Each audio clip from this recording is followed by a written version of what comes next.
बिस्मिल्लाहिर्रहमानिर्रहीम, अस्सलाम वालेकुम। कॉलम शामिल फारूकी के। आइए आज उनका एक कॉलम सुनते हैं, पेंशन सबको, सज्जाद अली शाह को भी। ये कॉलम 30 सितंबर 1998 को शाये हुआ था। आइए सुनते हैं।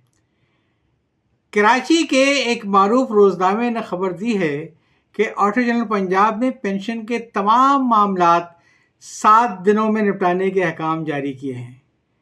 हुक्मनामे में यह भी कहा गया है कि ऐसा न करने वालों और जानबूझकर केस मुकम्मल न करने वालों के खिलाफ महकमाना कार्रवाई होगी। एक ज़िमनी बात तो यह है कि ऑडिटर जनरल किसी सूबे का नहीं बल्कि पूरे मुल्क का होता है। सूबों में महासबी का सरबराह को अकाउंटेंट जनरल कहते हैं। लिहाजा अगर कोई ऐसा हुक्म जारी हुआ है तो उसे या तो ऑडिटर जनरल पाकिस्तान ने किया होगा या अकाउंटेंट जनरल पंजाब ने।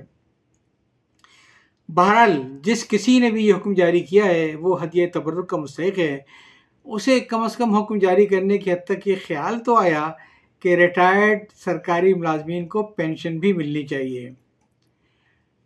सच्ची बात यह है कि 7 दिन वाली शर्त भी मुतल्लिका एहलकारों के लिए एक रियायत की हैसियत रखती है, वरना अगर कानून की बात कीजिए तो रिटायर होने वाले सरकारी मुलाजिम की पेंशन तो असूलन 1 दिन की भी ताख़ीर से नहीं मिलनी चाहिए, बल्कि उसके रिटायर होने से 7 दिन नहीं बल्कि कई और दिन पहले ही उसकी पेंशन का फैसला हो जाना चाहिए। कानून ये कहता है कि जब कोई सरकारी मुलाजिम रिटायर होने वाला हो तो उसकी रिटायरमेंट से 6 माह पहले कागजात की तैयारी शुरू कर देनी चाहिए और इस अमर को यकीनी बनाना चाहिए कि उसकी रिटायरमेंट से काफ़ी पहले उसकी पेंशन असूली तौर पर मंजूर हो जाए, ताकि जिस दिन वो रिटायर हो उसकी आखिरी तनख्वाह का सर्टिफिकेट जारी कर दिया जाए। यानी मुलाजिम को पहली तारीख को तनख्वाह मिले या पेंशन, क्योंकि पेंशन के मामले में वक्फा हर किस्म का गैर ज़रूरी है। कानून बनाने वालों ने इसमें किसी किस्म की कोई कमी नहीं छोड़ी थी। कानून की किताबों में तो ये भी लिखा है कि अगर किसी सरकारी मुलाजिम की मुलाजमत के कुछ कागजात वगैरह की अदम दस्तयाबी की वजह से उसकी पेंशन मंजूर होने में ताख़ीर का इम्कान है तो मजाज ऑफिसर उसकी पेंशन का 80% बतौर मुतवक्को पेंशन, एंटिसिपेटरी पेंशन मंजूर कर देगा। लेकिन क्या कोई सरकारी महकमा अपने कागजात के ज़रिए साबित कर सकता है कि पाकिस्तान की 50 साल की ज़िंदगी में एक बार भी इस कानून पर किसी ऑफिसर ने अमल किया हो? हमें यकीन है कि कोई एक भी ऐसा वाक़या पेश नहीं आया। तो फिर इस 150 साला कानून का फ़ायदा? बात सिर्फ कानून बनाने और अहकाम जारी करने से नहीं बनेगी। असल बात यह है कि इन अहकाम पर अमल भी कराया जाए, और ये कोई मुश्किल बात नहीं, क्योंकि अगर कोई मुलाजिम अपनी पेंशन के मामले में ताख़ीर की शिकायत करेगा तो मजाज अथॉरिटी और ऑडिटर जनरल या मुतल्लिका अकाउंटेंट जनरल कागजात मंगाकर ख़ुद देख लेंगे कि ताख़ीर किस मरहले पर हुई। इसकी ज़िम्मेदारी का तयन बहुत आसान है, क्योंकि कागजात खुद ही बता देंगे कि गैर ज़रूरी ताख़ीर कहाँ कहाँ और कितने कितने दिन हुई। जब ज़िम्मेदारी का तयन हो जाएगा तो मुतल्लिका एहलकार या एहलकारों और अफसर या अफसरों को ऐसी सज़ा दी जाएगी कि दूसरों के लिए निशान इबरत बन जाए। इस अम्र में एहलकारों या अफसरों की एसोसिएशन को भी भरपूर ताउन करना चाहिए, क्योंकि आज या कल उनमें से भी हर शख्स को रिटायर होना है। अगर ऐसा हो गया तो सिर्फ चंद महीने के अंदर अंदर कोई शख्स ऐसा नज़र नहीं आएगा जिसे अपनी पेंशन न मिलने का गिला हो। एक नई लानत सियासी बुनियाद पर पेंशन रोकने की सज़ा देने से शुरू हुई है। मोहतरमा बेनज़ीर भुट्टो की वज़ारत उस्मा के ज़माने में ये लानत शुरू हुई थी। वो किसी से नाखुश हुई, उसकी पेंशन की फ़ाइल को मंगवा कर अलमारी में फेंक कर उसे पैगाम दिया, होश चुबो गन्ने। इस ज़िम्न में सबसे नुमाया नाम जस्टिस रिटायर्ड नसीम हसन शाह का था।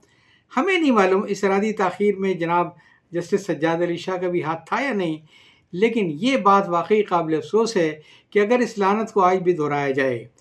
जस्टिस रिटायर्ड सज्जाद अली शाह ने चंद दिनों पहले गालिबन एक अखबारी इंटरव्यू में हुकूमत और मौजूदा चीफ जस्टिस को इल्ज़ाम दिया है कि उनकी पेंशन के मामले इल्तवा में पड़ा हुआ है। अगर इसमें 1% भी सच्चाई है तो ये इंतहाई अफसोसनाक सूरत हाल है। गुज़िश्ता दिनों सज्जाद अली शाह साहब और सुप्रीम कोर्ट के मुतअद्दिद दूसरे जजों के दरमियान, फिर سجاد علی شاہ صاحب اور حکومت کے درمیان جو کچھ ہوا اس میں زیادہ قابل الزام اس کالم نگار کی رائے میں خود سجاد علی شاہ صاحب تھے۔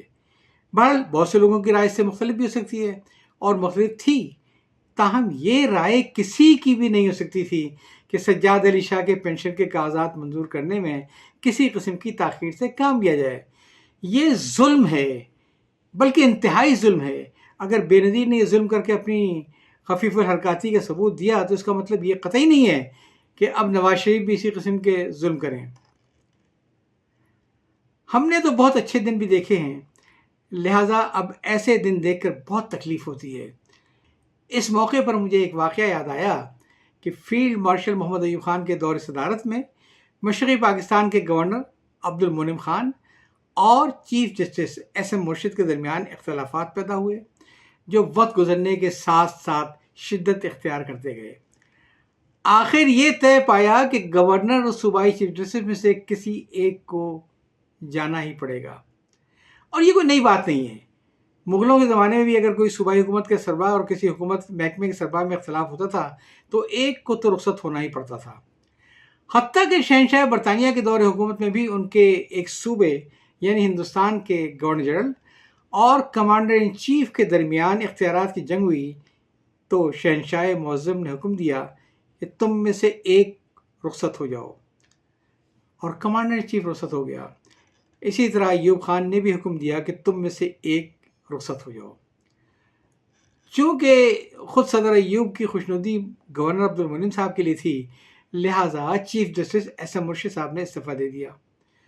جب ہائی کورٹ نے ان کی پنشن کے کاغذات صوبائی حکومت کے ذریعے صدر کے پاس منظوری کے لیے بھیجے تو شاہ سے زیادہ شاہ پرست یعنی صوبائی محکمہ قانون نے ایک غلط اور غیر قانونی نقطہ نکال کر یہ رائے دی کہ جسٹس مرشد کو قانون کے تحت پنشن نہیں مل سکتی ہے۔ لیکن اس منفی رائے کے ساتھ جو ہی یہ معاملہ صدر کے پاس آیا تو مرکزی وزارت قانون نے انہیں فوراً صحیح مشورہ دیا اور دوسرے ہی دن صدر ایوب نے جسٹس مرشد کی پنشن کی منظوری کے احکامات جاری کر دیے۔ سجاد علی شاہ صاحب کے الزام لگانے کے بعد اب گیند سپریم کورٹ، وزیر اعظم اور صدر کے کورٹ میں آ گئی ہے۔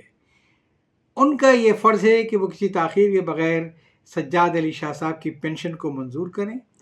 کم سے کم فوری طور پر صورتحال کی وضاحت ان حضرات کا اخلاقی اور قانونی ذمہ داری ہے۔